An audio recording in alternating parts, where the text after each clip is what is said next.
Trey Amos remaining unsigned this close to training camp isn't panic worthy, but it is the kind of quiet story that could matter very, very soon. That and more right now on Locked On Commanders.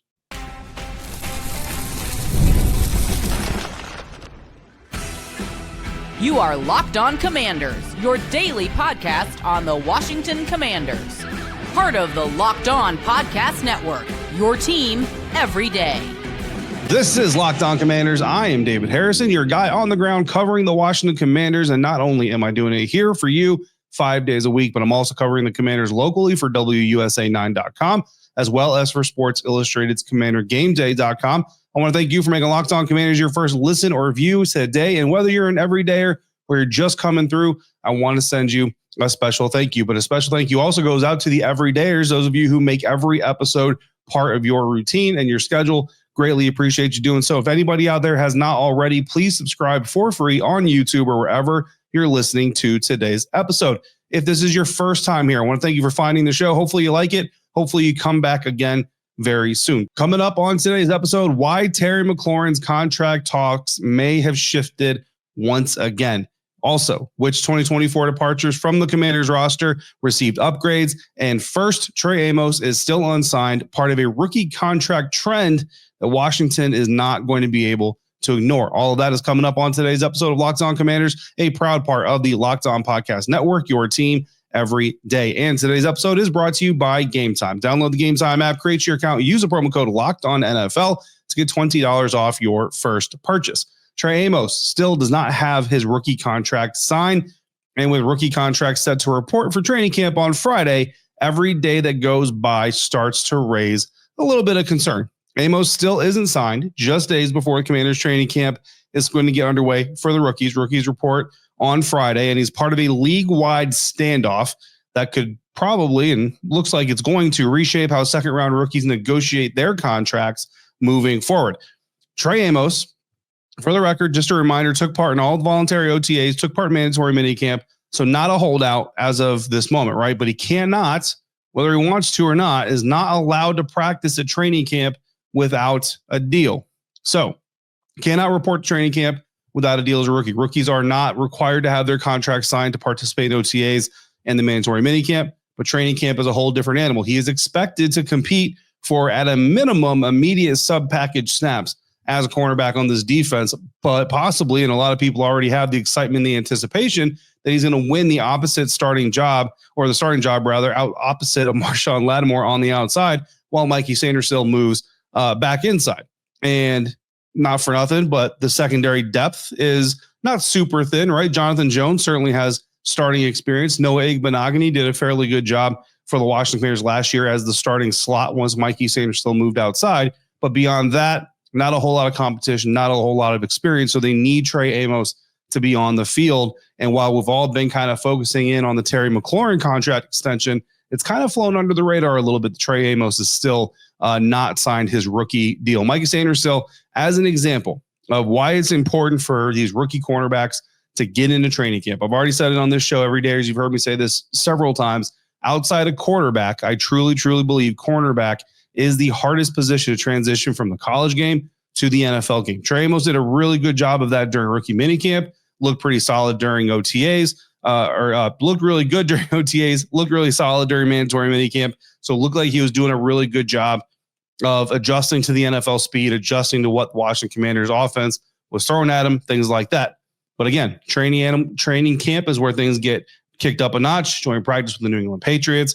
And look, we're still weeks away from that kind of stuff, but you want to have him in there as early as possible, just like you had Mikey Sanders still in training camp from the jump.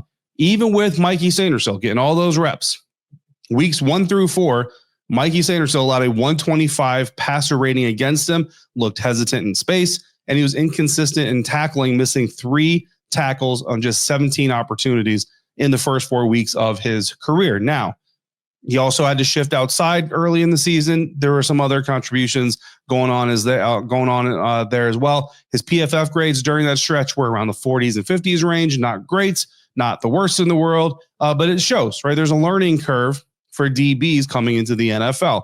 Mid-season, starting around week 5, specifically week 6, against Carolina Panthers, Mikey hit a coverage grade of 79.7, and from then on posted 5 games with grades over 70. So really started to hit his stride. Tackling also improved. He missed 3 tackles in the first 4 weeks, only missed 9 in the rest of the season. Still more than you want to, but when you consider he was on pace to miss like 20-something tackles on the season, a very, very good improvement from that point. 17.6% missed tackle rate in the first 4 weeks of the season, 8.6% rates from that point on. So better than half that percentage, cut in half. And then the passer rating allowed 88.6 on or about for the rest of the season. So just kind of shows you the importance of these guys getting reps, because even a guy like Mikey Sanders, still superb maturity, high football IQ, proven pedigree, championship caliber defensive back, comes in the NFL, and it took him a good month or so of regular season action even to really get his feet under him. So Trey Amos needs to get every single practice, every single rep he can in this training camp. But again, this isn't just a Trey Amos situation. This is a league-wide thing going on right now. As of the time of this recording, 30 of the 32 second-round picks in this year's NFL draft remain unsigned.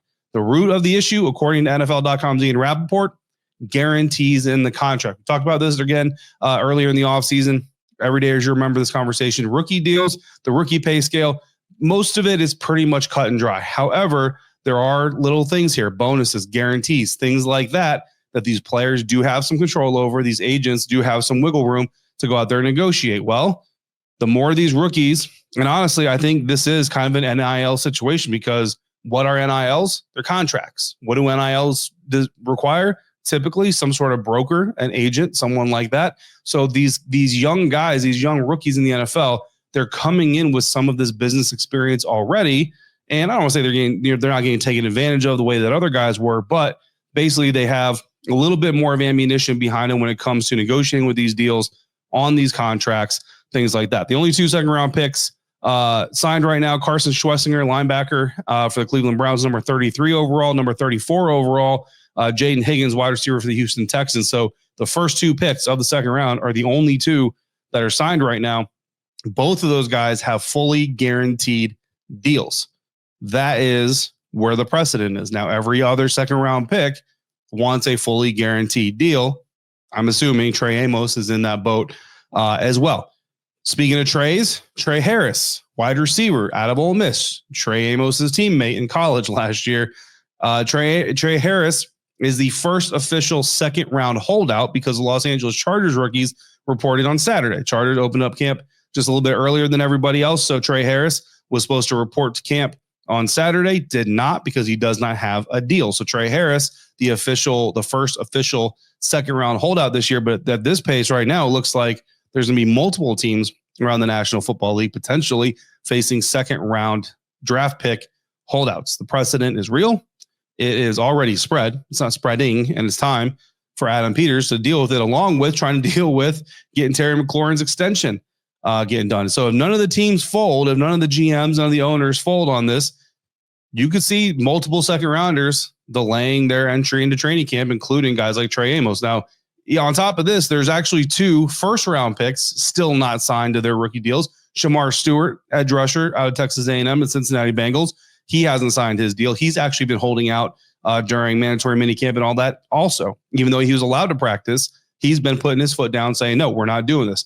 Jahdae Barron, defensive back out of Texas to the Denver Broncos. He also has not signed his rookie deal with the Denver Broncos. So the Commanders aren't alone, but cornerback is a highly critical position. You've got a guy in Trey Amos that generate a lot of buzz, but potentially could earn a starting job on your roster this year. You need to get him in, and every rep, every day he misses, potentially, if we get there, is going to be incredibly important. So again, not time to panic yet, but certainly time to pay attention. If Amos misses time, it won't just hurt his development. It could also expose just how thin this unit is, because you never know when another injury or a flaw is around the corner. Even after a busy offseason, the Washington Commanders have had some upgrades. They've also got some areas that they haven't upgraded. That coming up next on today's episode of Locked On Commanders, part of the Locked On Podcast Network, your team every day. Today's episode of Locked On Commanders is brought to you by Game Time. We're watching rookies like Trey Amos wait to sign while the clock ticks towards training camp. And in the NFL, timing is everything. Same goes for scoring concert tickets, whether it's a big stadium show or a local venue, waiting too long can leave you shut out. Well, that's where Game Time comes in. Game Time makes buying concert tickets and show tickets faster and easier than ever. The closer it gets to showtime, the better the deals. Prices can drop up to 60% off the original price. No need to scroll forever or stress over seat maps either. Game Time's zone deals pick the best seats in your section, and the app shows you exactly what your view will look like, so there are no surprises. And just like the Commanders can't afford contract drama this close to camp, you shouldn't deal with hidden fees or sketchy sellers. With Game Time, the price you see is the price you pay, backed by the Game Time guarantee in case plans change. Take the guesswork out of buying concert tickets, show tickets, game tickets, whatever it is with Game Time. Download the Game Time app, create your account, use the code LOCKEDONNFL for $20 off your first purchase. Terms apply. Again, create an account, redeem the code LOCKEDONNFL for $20 off. Download the Game Time app today. Last minute tickets, lowest price guaranteed. The Washington Commanders lost some big names this offseason, but several of their replacements might actually be steps forward. And of course, Joe Witt Jr., defensive coordinator, play caller for the Washington Commanders, can also take a step forward, and the scheme can get better. So multiple ways this team can get better. Washington lost 5 key players. They lost more players than that, but I'm going to narrow it down to 5 key players from the 2024 roster. But are the replacements upgrades or downgrades? And not all of these replacements are defensive, but a lot of them are defensive. Starting with Jonathan Allen, probably the biggest loss outside of Jeremy Chinn. I think Jonathan Allen, Jeremy Chinn, you could probably negotiate one way or another from a longevity standpoint, what he meant to the franchise and all those things. Jonathan Allen, certainly the bigger name. Jeremy Chinn, from a one-year functionality standpoint, probably the bigger impact player, right? But Jonathan Allen, you look at him, and if there's a one-for-one replacement, you kind of look at Javon Kinlaw as that guy. But in 2024, Jonathan Allen played 682 snaps. Javon Kinlaw played 580. Allen's PFF grade 10 points full 10 full points higher than Javon Kinlaw's. So just from looking at the stats and stat scouting, which is always a dangerous thing to do, you say it's a downgrade, right? But Javon Kinlaw is a reliable defensive lineman. Again, Adam Peters knows who he is. Daryl Tapp knows who he is. And because they know who he is, you assume that Joe Witt Jr. isn't just getting him blind and without a plan and all these things. Not necessarily the same pass rush ceiling, right? However, we have talked a little bit about the versatility of Javon Kinlaw, his ability to move outside, move up and down the defensive line, unlike Jonathan Allen. And that certainly opens the door to Javon to do more than just play interior defensive lineman the way that Jonathan Allen did. And that is where it's not, one for ones. Yeah, on paper maybe, but physically who the player is, it's obviously not a one-for-one swap of style of play and who the guy is. And that's where we talk about Joe Witt Jr. If that scheme evolves, develops, really accentuates the talents of a guy like Javon Kinlaw, then you could see a play bump. But on paper, certainly does look like a little bit of a downgrade. Looking at safety, we talked about Jeremy Chinn. Again, one of the surprises of the offseason, I think we pretty much all expected Jeremy Chinn to be back. Again, not that Adam Peters or anybody's going to talk about a player under contract with another team anymore. But, when the book comes out, so to speak, I would be highly, highly surprised to find out that Adam Peters didn't at least try to go re-sign Jeremy Chinn. Whatever reason it didn't work out. Jeremy's in Vegas. He'll be back in Washington in week 3 to visit the Commanders. But Jeremy Chinn, versatile, stronger in coverage, again, according to grades, than Will Harris was. Harris looks like a better tackler overall, more snaps in 2024, and slight downgrade, though he may fit the scheme a little bit better. And we talked about this. Joe Witt Jr. talked about the similarities between Quan Martin and Will Harris, and how excited he was to have those two types of guys. We've talked about it on this very program. Now, everydayers, even if you're an everydayer, you're going to go back years to really have this in-depth conversation that we had on this program about the desire for defensive coordinators to be able to be in man coverage, but not move on motion, right? If you don't see a defender move and the offense uses motion, what does it typically tell you? Typically tells you the defense is in zone. Well, if you can disguise your zone purely from jump, it really just gives you that much more of an advantage. So Will Harris and Quan Martin being very similar type players, I don't think is a coincidence. Could be that Will and Quan are going to battle out for reps. Could also be that the two of them are going to be the primary two safeties. Both of those guys have the ability to crash down in the box. They also both have the ability to cover. So there could be a little bit of two things there. So again, it's going to depend a lot on scheme. I know obviously you look at last year's defense and you say, I don't know how Will Harris can serve that Jeremy Chinn role, but we'll have to see how they actually get used to do it. Slight downgrade on paper, though again, the scheme may actually make Will Harris an upgrade once it's all said and done. Leading the team in sacks last year, Dante Fowler Jr. Jacob Martin is going to be his 1-for-1 replacement, although Jacob is going to play a little bit hand in the dirt, right? We talked about this in our defensive challenges and upgrades episodes last week, and we talked about that from more of a schematic standpoint. This, we're looking at a little bit more grades, looking at a little bit of the stats to support the schematics that we talked about at the end of last week. So if you haven't seen those, obviously we're talking a lot of numbers here. That episode last week, towards the end of last week, we did Thursday and Friday offensive upgrades from the 2024 challenges we identified. If you don't remember the 2024 challenges, go back to Monday and Tuesday. We identified those again there. Fowler, 55.2 overall defensive grade, low efficiency. Jacob Martin with the Chicago Bears, 71.8 defense grade, much, much better on paper. However, also played on fewer snaps. He got stronger as the season progressed in Chicago, so that's a great sign for him just as a football IQ guy who's able to be coached and adapt to the scheme. So if Martin can handle more value and still produce, then he looks like he could be an upgrade overall on Dante Fowler Jr. Doesn't mean that Jacob Martin is going to lead the team in sacks. It just means you have pass rushing capability off the edge with Jacob Martin, but better run defense, better edge setting ability out of Jacob Martin. And they're going to have to find some other ways. Javon Kinlaw could be away. Frankie Louvu getting more burn. Jordan McGee hopefully staying healthy and getting involved. Other ways to generate some of those pressures and get some of those sacks. Looking at offense, our first offensive swap, wide receiver Olamide Zaccheaus, the veteran who stepped up in so many different ways in several different moments, especially after Noah Brown went down. He's out. Coming in, kind of in his place on paper, we're going Jalen Lane, not Deebo Samuel, because Deebo's the new number 2. Olamide certainly was never the established number 2. So Deebo in this scenario is almost kind of like an added asset, which I think is kind of how we've really been describing him all offseason. Jalen Lane, the rookie, comes in to kind of quote unquote replace Olamide Zaccheaus. Olamide had a 67.2 receiving grade last year for the Commanders. Jalen Lane last year in college, 69.3 receiving grade at Virginia Tech, but showcased strong yard after catch ability, motion production. We talked about a lot of motion production last week in our episodes. That's something that I expect to see more out of Cliff Kingsbury's offense is motion before snap, motion at the snap, all kinds of different things. So you have Jalen Lane, a rookie with a lot of upside, some red zone value. Olamide Zaccheaus, obviously a more established veteran.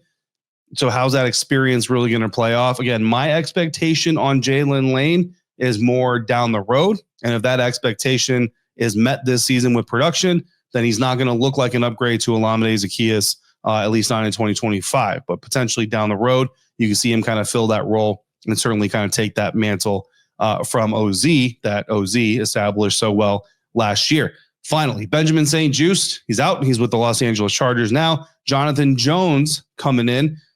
Could be Trey Amos again. He's going to come in and compete. But if it's not Trey Amos, it looks like Jonathan Jones on paper. St-Juste, 62.4 defensive grade over nearly 1,000 snaps last year. Jonathan Jones, 69.4 defensive grade, so better on paper. Jones is a stronger tackler, more physical, and more assignment sound, which I think is all the things that we wanted to see out of Benjamin St-Juste during his career here with the Washington Commanders. I know I was unhappy. Disappointed is a good way to put it. You know, just when we saw, especially that Pittsburgh Steelers game, just seeing the softness, seeing the lack of physicality, and just seeing kind of some of the same mistakes that we've seen made, you know, in games past from Benjamin St-Juste continue to kind of rear their ugly heads. Upgrading consistency and experience from Jonathan Jones, replacing Benjamin St-Juste. I think that's kind of the biggest thing you can expect. And so I certainly think that on paper, that's an upgrade. And I'm pretty confident that even on the field outside of the paper, you're going to see that as well. So if these replacements hold up, it's not just going to help steady the roster in 25. It's going to help set the stage for fixing some of the more major issues that Washington faced in 2024. That's next on today's episode of Locked On Commanders, part of the Locked On Podcast Network, your team every day.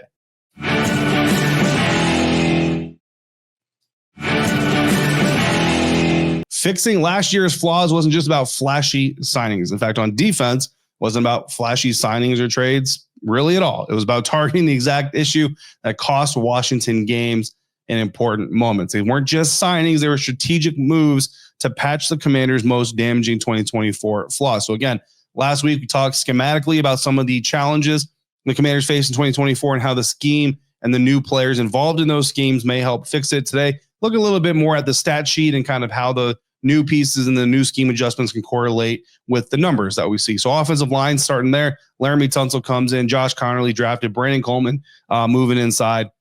The issue that we had last year with the Commanders offensive line, 9.52% sack rate, 26th in the NFL. Not good. The fixes. Laramie Tunsil comes in, 2 sacks allowed last season on just over 600 snaps. Josh Connolly Jr., no sacks allowed last year. Yeah, it's college, so big grain of salt there. Elite anchor in Oregon, Tyler Biadish's continuation, not a new piece, right? But certainly his continued development, understanding of what they're doing offensively, Cliff Kingsbury's language, all those things, hopefully can help him. Top 10 pass blocking efficiency among centers last year, so you love to see that. Plus, he's healthy again, coming back. Protection floor is much higher across the board, bottom line up front, and you're going to have a little bit of a personnel swap. So a little bit of a disclaimer before we go through this, because this is not how it works. So I'm not telling you this is what's going to happen.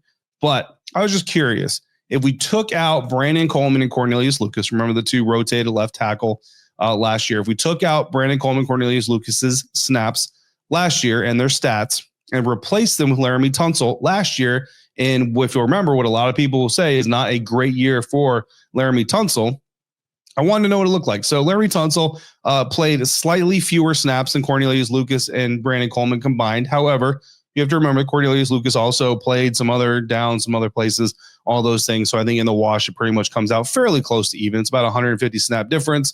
Once you take out those other snaps, I think you're going to come out a little bit closer. But Tunsil compared to those two, 10 fewer sacks allowed, 23 fewer pressures allowed, 16 fewer hurries, same amount of quarterback hits. So quarterback hits don't move, but the impact evaluation on that when you swap the guys out, the pressure rate drops from 3.54% given up by Coleman and Lucas combined to 1.85% by Laramie Tunsil, nearly cut that pressure rate at the left tackle position in half. Tunsil allowed just 1 sack on 228 first down pass sets and 1 sack on 193 third down pass sets, suggesting that he held up early downs on play action, high leverage situations, unlike Coleman, who was mostly vulnerable on third and long. So sacks allowed, they would improve from 25th overall as it stands in 2024 to 15th overall, tied for 15th specifically. And even in pressures allowed, they would improve from 20th to 15th overall. So they would go from near bottom of the league to middle of the league. Not a massive jump, but if you can get even that much of a jump out of Jaden Daniels with Cliff Kingsbury and with Deebo Samuel on this roster with Terry McLaurin, I mean, you already had the 5th ranked scoring offense. If you can get that much better improvement from your offensive line just by bringing in Laramie Tunsil, I think we're going to be in for some good scoring. And fantasy football enthusiasts out there, you might want to go draft you some Commanders. Just putting that out there. So again, so how it works, you can't just transplant what he did with Houston into Washington. But if Houston was even a down year last year for him, for Tunsil, then maybe you get it even better, right? So I just was curious about it, right? So again, a little bit more for entertainment purposes, just kind of a what if, but hopefully enjoyed that. Speaking of new additions, speaking of contracts, the wide receiver market shifted again Monday, right before we hit record on this. I had a little bit of an audible. Implications on Terry McLaurin. Garrett Wilson agreed to a 4-year extension with the New York Jets, $112 million, $72 million guaranteed, places him firmly in the top tier wide receiver pay scale, reshapes the financial ceiling for guys like Terry McLaurin. Garrett Wilson, now the 5th highest annual average value once his deal goes into place. If Washington wants to keep McLaurin long-term, this is going to reinforce the need to, give him some money. Garrett Wilson's annual average value, $32.5 million, which is exactly what the floor has been.